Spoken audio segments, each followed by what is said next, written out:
Hi hello welcome to GRTV.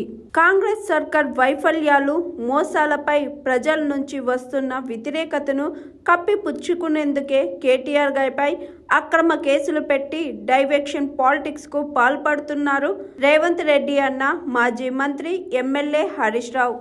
Revanth Reddy గారి ప్రభుత్వం కేవలం డైవర్షన్ పాలిటిక్స్ లో భాగంగా కేటీఆర్ గారి పైన ఈ అక్రమ కేసు నమోదు చేయడం జరిగింది. ముఖ్యంగా రైతు బంధు విషయంలో వానకాలం రైతు బంధు ఎగ్గొట్టి యాసంగి పంటకు కూడా చెప్పిన 15,000 కాకుండా కేవలం 6,000 రూపాయలు ఇస్తామని చెప్పి ప్రజల్లో తీవ్రమైన వ్యతిరేకతను ప్రభుత్వం ఎదుర్కొంటా ఉంది. ఏడాది పాలన తర్వాత అన్ని సర్వే రిపోర్ట్లలో కూడా ఈ ముఖ్యమంత్రి ఫెయిల్యూర్ సీఎం అని, ఈ ప్రభుత్వం ఫెయిల్ అయిందని చెప్పి ఈ రాష్ట్రంలో వచ్చిన అన్ని సర్వే రిపోర్ట్లు కూడా తెలియజేస్తా ఉన్నాయి. సో ఈ క్రమంలో అక్రమ కేసు పెట్టి ప్రజల యొక్క దృష్టిని మరల్చాలని ఒక డైవర్షన్ పాలిటిక్స్ కు రేవంత్ రెడ్డి గారు పాల్పడతా ఉన్నారు. మాకు తెలుసు రేవంత్ రెడ్డి గారు ఇలాంటి ఇంకా అక్రమ కేసులు చాలా పెడతారని, ఇంకా మాలాంటి చాలా మంది నాయకుల మీద కూడా ఇలాంటి అక్రమ కేసులు ఆయన పెడతాడని. వీటన్నిటిని ఎదుర్కోవడానికి మేము సిద్ధంగా ఉన్నాం. మాకు తెలంగాణ ప్రజలు ముఖ్యం, ఈ రాష్ట్రం ముఖ్యం.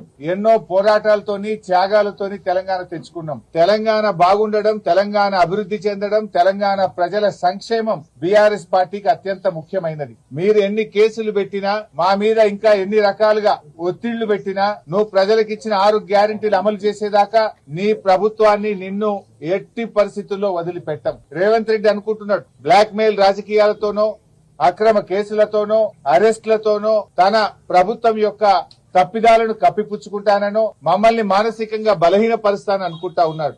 కానీ మేము మరింత బలంగా పోరాటం తప్ప ఎట్టి పరిస్థితుల్లో నీ అక్రమాలను గాని, నీ 6 గ్యారెంటీల అమలుపై నిన్ను ప్రశ్నించడాన్ని వదిలిపెట్టే ప్రశ్నే ఉత్పన్నం కాదు.